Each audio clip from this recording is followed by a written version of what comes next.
Aí agora, pode mandar bala que tá só você. Joia. Bom, pessoal, eu me chamo João Paulo Falcão, certo? Primeiramente, parabenizar pela escolha, né? Pela escolha do curso de vocês, certo? Eu não sou pedagogo de formação, mas eu sou, como é que eu posso dizer? Eu sou amante da pedagogia, não é? Gosto demais da pedagogia. Sou formado em matemática, certo?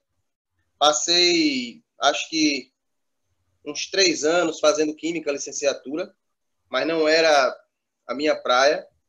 Então, eu fui para matemática, me formei em matemática, me especializei em psicopedagogia, tá? E daí eu tô na correria, tô todos os dias, né, professor? Todos os dias com o nosso projeto para que a cada dia a gente seja não mais valorizado, mas a cada dia a gente mostre o nosso trabalho. Porque a partir do momento que nós mostramos o nosso trabalho, e é um trabalho positivo, e é um trabalho, como é que eu posso dizer?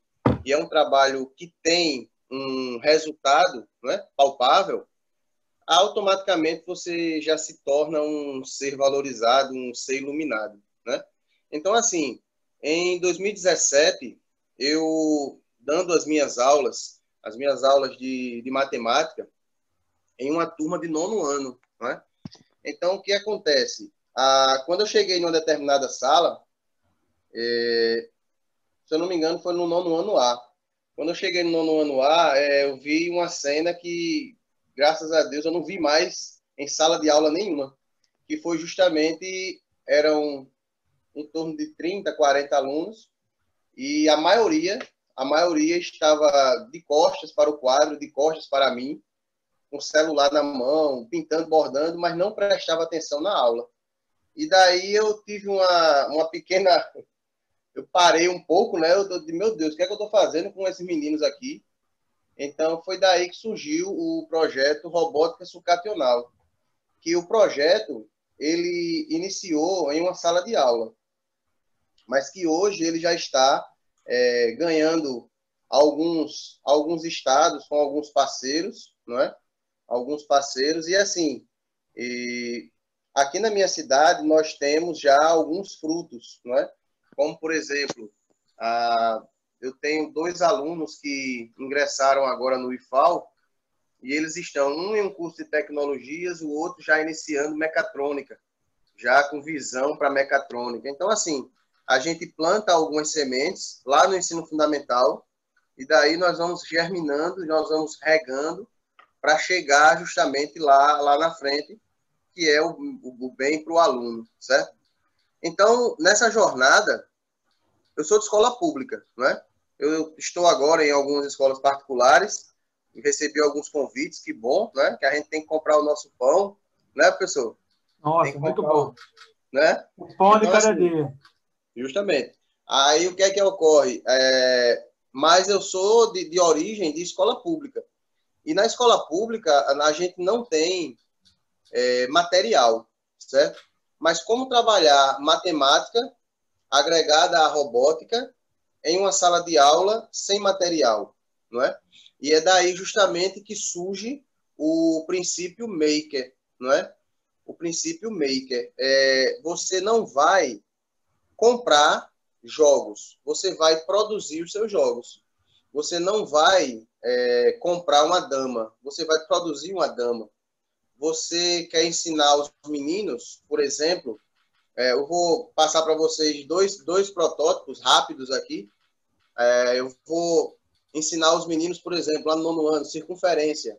Então, como é que eu posso trabalhar matemática prática sem ter um laboratório de matemática, não é, na minha escola? Então, é a partir daí que surge muito forte a nossa cultura maker, certo? Que é essa, né, professor? Que nós temos um grupo, Exatamente. que é um maker muda o mundo, né? Os makers vão mudar o mundo. Porque, assim, uma ideia muito bacana trabalhar com muito pouco e obter muito. E daí surge também, com essa cultura maker, pessoal, Eu estou falando muito rápido, tá tranquilo? Não, tá ótimo, tá ótimo. Tá. É porque eu bloqueei todo mundo para você poder falar, que senão fica muito barulho. Fica sim, tranquilo, beleza. Mas assim, então, dessa forma, quando a gente surge com a cultura maker, é que vem justamente a aprendizagem significativa, certo? Porque assim, imagina você aqui em uma escola, aqui de uma determinada escola da minha região, tinha um projeto que era o projeto Jeca Tatu. O que era esse projeto Jeca Tatu? As crianças, não é? Elas passavam a consertar não a cadeira que ela quebrava, mas os alunos passavam a consertar todas as cadeiras quebradas da escola. Os próprios alunos faziam isto. Então, assim, esse projeto Jeca Tatu foi bem interessante, foi em parceria com o governo do estado, junto a um professor, salvo engano, o professor Marcelo. O projeto não foi à frente, mas, assim, nós ainda temos uma escola estadual aqui próxima, nós ainda temos muita cadeira que foi consertada pelos meninos. E imagina você, professor, consertar uma cadeira. Você não quer que ninguém quebre. Não é verdade? Exatamente. Verdade. Então, assim, o que você faz, o que você põe a mão na massa, quando você trabalha com essa cultura maker apurada em sala de aula, quando você trabalha fazendo com que os alunos façam, produzam, eles têm mais atenção. Então, é justamente aí que eu entro com vocês para mostrar alguns projetinhos aqui que eu preparei para vocês. Para que vocês... eu tenho um Instagram, seria interessante também, quando vocês terminassem aqui a aula, deem uma olhadinha lá no Instagram, @robótica_sucacional. Então, esse Robótica Sucacional, que está lá no Instagram, todas as semanas eu estou colocando desafios, pedindo que vocês... Isso, justamente, obrigado aí. Pedindo que vocês participem para que a gente tenha um engajamento legal. Então, quem puder seguir lá, eu agradeço muito, viu? Então, vamos pôr a mão na massa, professor? Vai lá, pode mandar bala. Vai lá. Vamos lá? Agora Peraí, deixa eu ver se alguém quer fazer alguma pergunta para você. Peraí. Alguém quer fazer alguma Alguém pergunta? quer fazer, levanta a mão aí, a gente faz. Tranquilo. Se quiser, faz no chat, eu repasso para não ficar abrindo. Alguém tem alguma pergunta? Pode mandar bala, João. Então. Vamos lá? Vamos lá. Ó, seguinte, a gente em uma sala de aula, não é? Nós temos que entender que os alunos, o que eles produzem na sala, eles querem levar para casa para que mostre aos pais. Isso daí eu não vou dizer que é senso comum, tá? Mas isso daí é muito importante. Eles gostam muito. Toda vez que eu particularmente, quando eu chego na sala, eles perguntam logo, e aí, pessoal, o que é que a gente vai fazer hoje e tal? Então, nesse momento de pandemia, né? Nesse momento de pandemia, agora que a gente está à distância, vamos dizer assim, é muito importante também essa cultura maker. Por quê? Porque ela aproxima as pessoas no erro, tá? Ela aproxima as pessoas no erro. Então, veja bem, quando você pede para que um aluno ele faça determinado protótipo, projeto, ele vai ter dúvidas. E daí você entra com esse engajamento para que ele consiga terminar o seu projeto. Quem começa um projeto como esse, ele vai querer terminar. Então, é aí que a gente entra com a nossa cultura maker, tá? Primeiro, veja só, eu já deixei previamente pronto, né? Vamos lá. Aqui é o seguinte, aqui nós temos... Tá tranquilo aí? Tranquilo. Ó, aqui nós temos, pessoal, uma LED, tá? Aqui nós temos uma LED, tudo bem? Essa daqui. Aqui nós temos duas pilhas, tá? Duas pilhas. E aqui eu tenho um outro polo da LED, um outro polo da pilha. O que é que ocorre aqui? A gente precisa acender essa LED. Pessoal, vocês não imaginam a felicidade que as pessoas têm quando conseguem acender essa LED. Quando você coloca em uma mesa, uma bancada, algumas pilhas, alguns fios, e uma LED, ou então você coloca um motorzinho como esse, ó, que a gente pega, eu trabalho com sucata, tá, pessoal? Então, um motorzinho como este, ó, que a gente pega em um drive de DVD, um drive de CPU, e quando elas conseguem girar esse motorzinho aqui. É fantástico. Então, assim, as LEDs, particularmente, elas têm um polo positivo e o outro polo ele é negativo, tá? Diferente do motor, que ele é bipolar, né? Ele é bipolar, então a gente consegue inverter a polaridade dele numa boa. Mas no caso das LEDs, elas só têm um polo positivo e um polo negativo. Neste caso, eu só consigo acender esta LED quando a gente coloca um polo negativo no negativo da pilha e no negativo da LED, e o positivo da pilha no positivo da LED. Então, quando nós encostamos, a gente faz esse acendimento aqui, tá? Beleza? Aqui é o primeiro passo. A gente fazer justamente o teste, esse teste da LED aqui, ó. Olha só, tendo uma LED, tá? Tendo uma LED, a gente coloca um polo em uma pilha e o outro polo, ou melhor, um polo da LED em um polo da pilha, o outro polo da LED no outro polo. Então, a gente faz isso aqui, ó. Acendeu, beleza. Aí, a gente pode fazer, com esse princípio, um labirinto elétrico. Olha só. A gente pode fazer, pessoal, um labirinto elétrico. O que vem a ser o labirinto elétrico? É justamente, em algumas escolas, se alguém for de escola particular, e de repente, se alguém tiver um sistema de ensino, nesse começo do ano letivo, alguns sistemas de ensino, eles trabalham de forma interdisciplinar.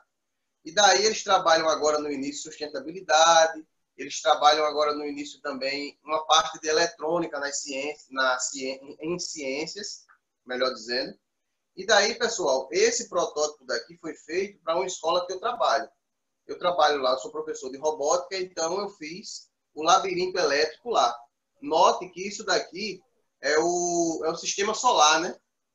O professor trabalhou com aquela parte do sistema solar, pintou, aí sobraram essas bolinhas, né, de isopor aqui. Aí eu catei lá, tô com uma sacola muito boa aqui de material. Mas assim, o que é que a gente faz? Com esse, deixa eu só colocar aqui para baixo, tá? Opa. Ó, com esse globo aqui, a gente vai fazer o seguinte, ó. Tá lá um arame, não é? Tá aqui um arame. Tem um fio ligado nesse arame. E daí, nós vamos pegar a nossa LED. Nós vamos pegar a nossa LED, que nós testamos no início, tá? Vou colocar ela até aqui na frente, ó. E vamos fazer isso daqui, ó. Em uma das pernas da LED, beleza. Em uma das pernas da LED, esse labirinto elétrico, pessoal, está descrito lá no meu Instagram, no nosso Robótica Sucateonal, tá? Então, ele não está passo a passo, mas tem um vídeo dele lá, bem tranquilinho, nossos alunos do 9º ano fizeram. Então, o que é que ocorre aqui? Nós vamos trabalhar circuito elétrico. Então, o que é um circuito elétrico? É algo que forma justamente, por exemplo, os carros de Fórmula 1, eles têm justamente um circuito, tá? Sai do positivo, sai do negativo para o positivo e faz esse giro. Aqui, neste momento, o circuito está aberto. O circuito está desligado. Por quê? Porque esse fio que está na minha mão, ele vai fechar o circuito no arame. Quando? Dá para ver aqui? Quando? Dá sim. Quando eu tocar no arame, vou colocar mais próximo de vocês aqui. Com esse fiozinho aqui, ó, quando eu tocar no arame, essa LED acende, tá? Então, o que é que está acontecendo aqui? Está ocorrendo nesse momento deixa eu colocar aqui. Está acontecendo nesse momento aqui, pessoal, o circuito está aberto. Por quê? está saindo elétrons do negativo, vai para o positivo, vai fazer todo o circuito, quando chega aqui ele para. E daí, quando você fecha circuito, essa LED acende. Então, esse daqui é o labirinto elétrico. Aí vocês podem falar, certo. E o que é que eu tenho a ver com isso, né? Enquanto pedagogia, eu sou da pedagogia, o que é que eu vou ganhar com isso, né? O que é que eu vou, qual seria o somatório para a minha profissão? Pessoal, além de você encontrar a sua zona de desconforto, tá? Isso é bem importante. Além de você encontrar a sua zona de desconforto, você encontra um ponto de convergência com o seu aluno. Então, quando você realmente você não trabalha com isso normalmente, beleza? Isso aí é fato. Mas aqueles que gostam e têm uma pequena caída para esse tipo de material, quando vocês levam isso para a sala de aula, você tem um retorno dos alunos incrível. Você consegue determinar, você consegue identificar, melhor dizendo, aqueles alunos que são os líderes. Os alunos, eles ficam nivelados, todos eles, né? Então, você consegue nivelar os alunos, você consegue pegar aqueles que sabem mais um pouco, os que sabem menos. Então, nesse tipo de trabalho, eles ficam praticamente equiparados. Então, é bem legal. Eu gosto muito de trabalhar com isso daqui. E quero que a turma de pedagogia aí, ela bote quente, né? Para fazer os seus labirintos quando chegarem nas suas escolas. Certo? É um deles, né? Muito bom.